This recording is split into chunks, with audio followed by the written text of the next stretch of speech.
Apesar de todas as invasões e dos incêndios que esse lugar sofreu, ele quem sabe seja um dos mais notáveis e importantes vestígios da história da República Tcheca.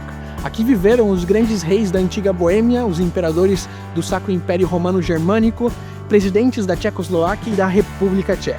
É normal que todo mundo quisesse morar um pouquinho aqui, afinal esse é considerado o maior castelo antigo do mundo, segundo o Guinness Book. Hoje o nosso dia vai ser dedicado a conhecer o Castelo de Praga.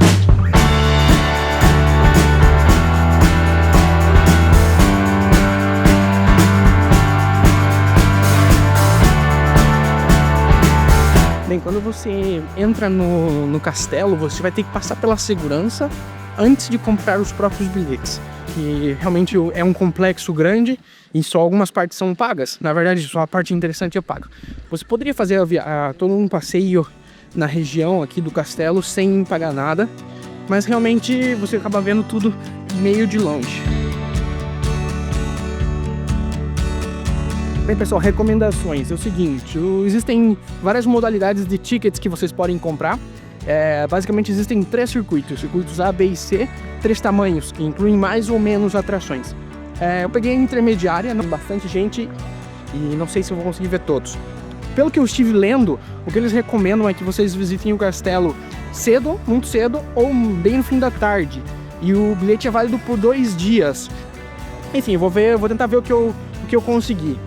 Na prática, à primeira vista, o castelo nem parece realmente um castelo, parece mais um palácio um pouco mais moderno. Porque ele tem todas essas janelas nesse formato aqui, lembra muito o Hermitage lá em São Petersburgo. Mas claro, todo o complexo teoricamente faz parte de uma fortaleza. Veja, a igreja fica aqui no centro.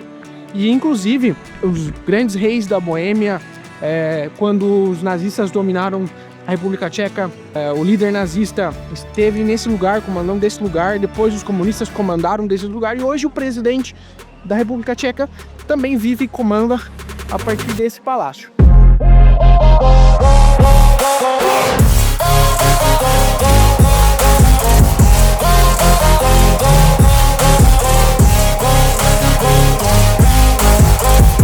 Vai demorar. Fila enorme que vocês viram aí é para a atração principal aqui do castelo. Resolvi entrar nessa atração primeiro para garantir que eu vou vê-la e depois a gente vai para as seguintes. É a Catedral de São Vito. É simplesmente a igreja, a catedral mais importante de todo o país, de toda a República Tcheca. Ela fica aqui dentro do Castelo de Praga. Todos os circuitos incluem, obviamente, essa catedral. E quando a gente está lá embaixo, lá na Charles Bridge, por exemplo, todas aquelas torres que a gente vê no alto da montanha do Castelo de Praga são as torres dessa catedral. Na verdade, aqui já existiram 3 edifícios religiosos nesse mesmo lugar e foram destruídos e reconstruídos 3 vezes. Por que essa catedral é importante? Por muitos motivos. Talvez o principal deles é porque era nessa catedral que se coroavam e se enterravam os reis da antiga Boêmia. Lembra do último vídeo que a gente viu a Torre da Pólvora, lá na cidade antiga? Pois a coroação dos reis começava lá naquela torre e passava por toda a cidade, atravessava Charles Bridge e subia essa colina em direção a essa igreja, onde eles eram todos coroados.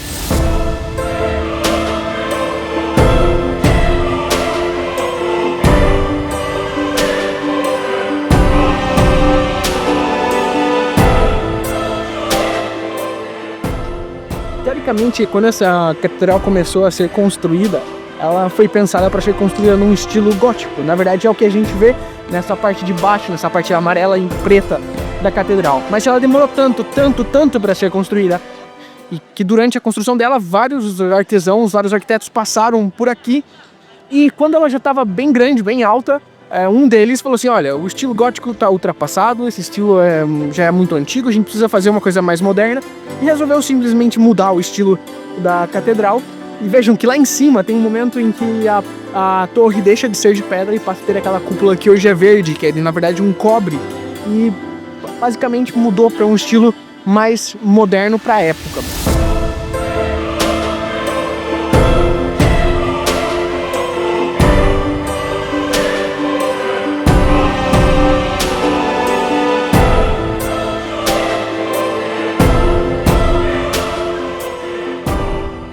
Do romântico ao gótico, passando pelo renascentista e barroco, o Castelo de Praga parece acumular o tempo em suas formas. Nas delicadas rendas de pedra da Catedral de São Vito, A luz atravessa vitrais coloridos e contrasta com a sobriedade dos edifícios ao redor. Um encontro de estilos que transforma o castelo em uma narrativa viva da arquitetura europeia.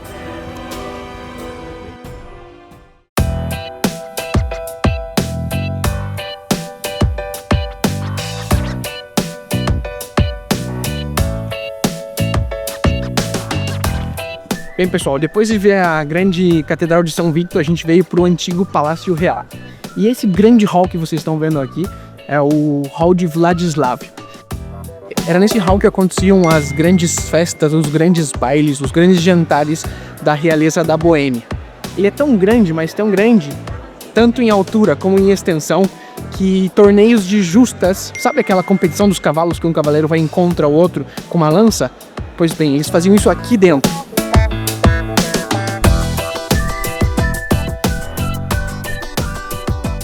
É por aqui que os cavaleiros passavam, eles do lado da porta lá, vejam o tamanho dessa porta aqui, passavam por aqui para entrar ali no salão para combater nas justas. Dá uma olhada, a escada preparada para os cavaleiros. Degraus largos, bastante espaço para passar montado. Eu fico só imaginando as coroações que aconteciam ali na Catedral de São Vito e depois eles atravessavam a rua, a praça e entravam aqui nesse hall onde aconteciam as festanças da galera do rei. No salão Vladislav, os detalhes pintados e os brasões no teto vão além da decoração. Funcionam como uma afirmação de poder. Cada escudo representa territórios, famílias nobres ou alianças do reino, formando um verdadeiro mapa simbólico da influência política da época. Como eu falava, na verdade você pode vir aqui dentro do castelo e ver muitas coisas mesmo sem bilhete. Por exemplo, a própria Catedral de São Vito, você pode entrar na primeira parte dela. Só dentro da catedral, depois de caminhar já uns 40 metros, vamos dizer assim, que você precisa pôr o bilhete na máquina para abrir a roleta. Então algumas coisas você consegue ver mesmo sem bilhete. Veja, só para vocês se situarem. A gente esteve na catedral, foi a nossa primeira atração. E aí passamos todo pelo Palácio Real, que foi a nossa segunda atração. Aqui no meio tem essa pracinha, e por ser época de Páscoa, tem várias banquinhas montadas aqui e tá, claro, cheio de turistas. O cheiro tá tão bom aqui de comida que eu vou ver se eu como alguma coisa que eu tô morrendo de fome.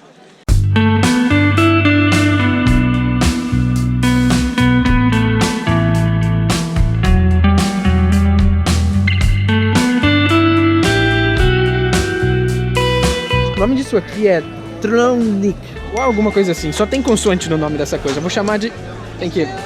Vou chamar isso aqui de enroladinho da República Tcheca. Cara, é muito bom isso. E tem vários países aqui no leste europeu ou na Europa Central, como você preferir falar. Na verdade é uma massa enroladinha que eles colocam uma coisa que parece um espeto que fica girando sobre a brasa e enchem de açúcar. Já deu pra imaginar, não? Saca só. Cara, tá saindo fumaça aqui. Cara, meu, vamos ver. É muito bom. Eu sei que é muito bom porque eu já comi e é delicioso. Recomendo muito, mesmo que seja fora de temporada. Por fora é crocante, por dentro é fofinho.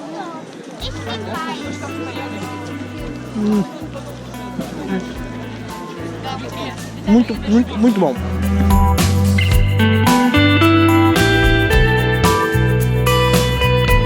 Bem, a terceira atração aqui de dentro do castelo que eu vou ver é a Basílica de São Jorge, que é essa basílica vermelha que vocês vão ver logo na saída do antigo Palácio Real.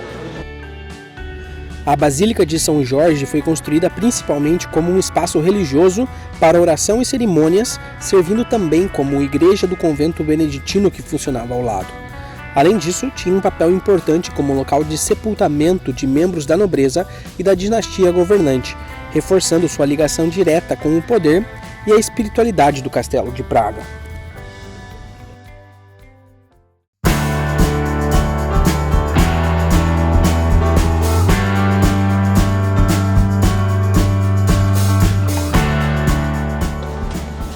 Bem, essa ruela que vocês deveriam estar vendo se não tivesse cheia de turistas é a Ruela do Ouro. Fica aqui também aqui dentro do Castelo de Praga.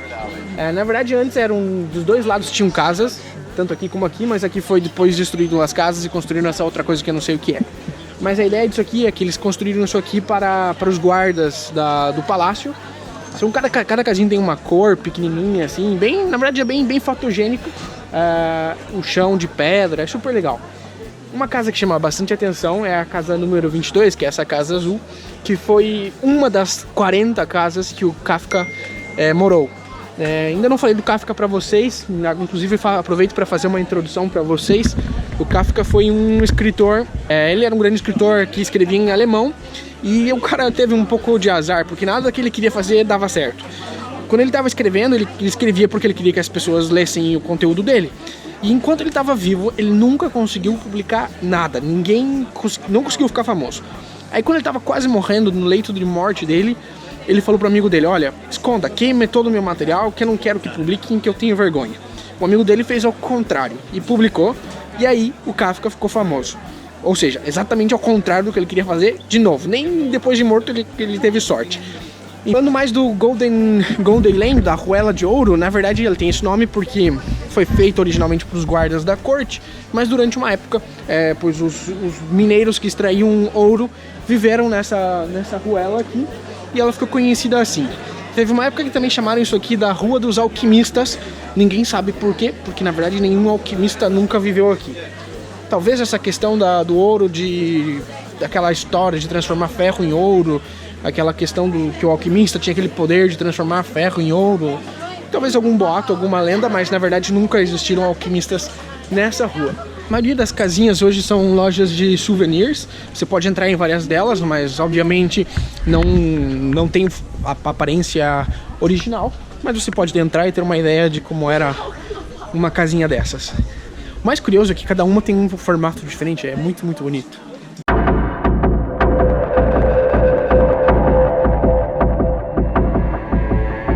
Saindo da nossa Arruela de Ouro, vamos para um lado oposto. A gente vai descer por essas escadas aqui, onde está a prisão medieval. Dizem que o lugar não é muito grande, que não podem descer muitas pessoas ao mesmo tempo, mas que impressiona um pouquinho. Sei lá. Vamos lá ver. Tô um pouco com medo até.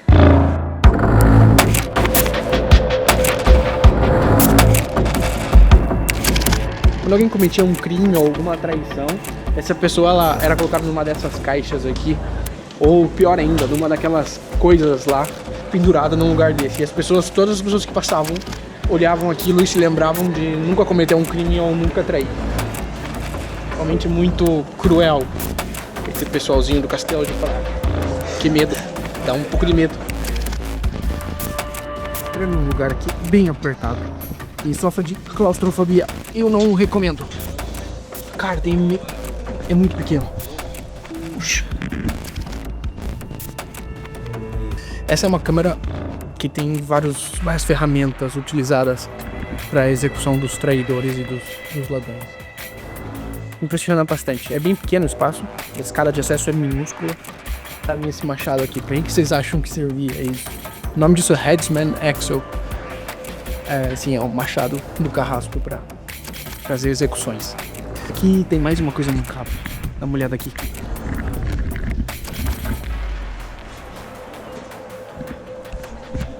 É mais uma dessas coisas de deixar uma pessoa presa pra morrer. Vambora, que isso aqui não é pra mim. Vambora. Tchau, esqueletinho.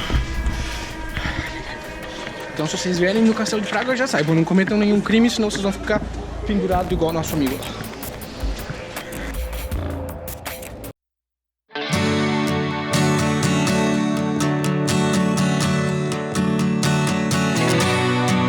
Na verdade, todo esse complexo, todo esse castelo aqui é considerado pelo Guinness Book o maior castelo antigo do mundo. Mas realmente ele não tem uma aparência de um grande castelo. Para mim ele parece muito mais um palácio. Realmente a Catedral do Centro tem uma aparência mais antiga, mas o restante parece um grande palácio. Independente disso, ele realmente vale muito a pena. É a principal atração aqui de Praga, das pagas pelo menos. Certamente a Charles Bridge é mais popular, o relógio também, mas daquelas que tem que pagar, essa é a atração mais visitada. Recomendo muito que vocês venham. E agora onde eu tô aqui, tem excelentes vistas da cidade. Dá uma olhada pro pessoal em cima dos muros, inclusive, fazendo as selfies. Foi nesse ponto do rio Moldava, nessa colina ao lado do rio Moldava, que surgiu Praga. Surgiu como um pequeno castelo, um castelo de madeira no início. Foi aqui que começou tudo e a partir daqui a cidade cresceu. Vários tipos de governadores passaram por esse castelo. Desde os primeiros reis e duques da antiga Boêmia até os recentes presidentes da República Tcheca. Para quem gosta de videogame, esse castelo ele aparece em dois jogos de videogame. No Indiana Jones, não sei qual, e no Assassin's Creed 4. Então é bem popularzinho também entre os gamers. A principal entrada do palácio, na verdade, é a saída dos turistas. E é esse grande portal que vocês estão vendo aqui atrás de mim, que dá para esses grandes portões onde ficam os guardas da troca da guarda. Na verdade, você só vai ver isso aqui só no final da tua visita. Na verdade, você vai se sentir um rei, porque os reis saíam por aqui. Todas as pessoas ficam te olhando, dá uma olhada.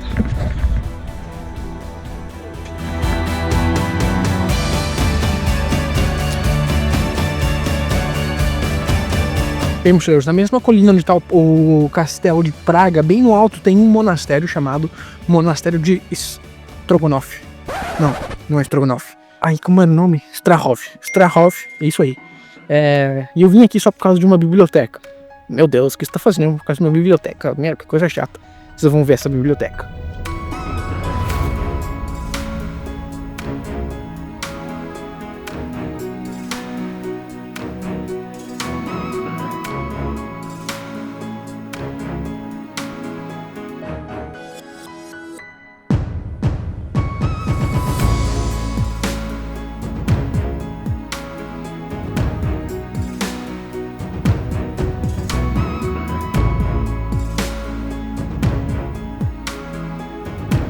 E pessoal, vai dizer que a biblioteca não impressiona. O mais legal foi que, tipo, lá dentro é proibido tirar foto. Aí quando tu tá lá dentro, vem uns carinhas vender um papelzinho desses aqui pra você poder tirar foto, um papelzinho amarelo. Só que enquanto eu tava subindo as escadas, uma menina que tava descendo me viu com a câmera, ela tava com uma câmera bem legal também, que era tipo, sei lá, uma fotógrafa, alguma coisa assim. E ela só me passou assim um papelzinho assim meio discretamente pra mim usar o papel dela, porque ela não ia usar mais. Aí eu entrei, coloquei o papel coladinho aqui na minha roupa e podia tirar foto de tudo. Enfim, às vezes a gente tem que ajudar os outros turistas também, e meu agradecimento a essa senhorita que eu nem sei quem é, que permitiu que a gente fizesse essas pequenas cenas aí pra vocês. Deixo vocês por aqui, eu espero que vocês tenham gostado do Castelo de Praga, que vocês tenham gostado da biblioteca aqui de Stroganov. Cara, eu nunca vou lembrar esse nome. Deixo embaixo minhas redes sociais, Facebook e Instagram, pra vocês me seguirem em tempo real. E nada, espero que vocês estejam gostando e curtindo Praga como eu estou. Então tô ficando piorando um pouquinho, mas não tem problema. E é isso aí. Um abraço, Marca Atlântica.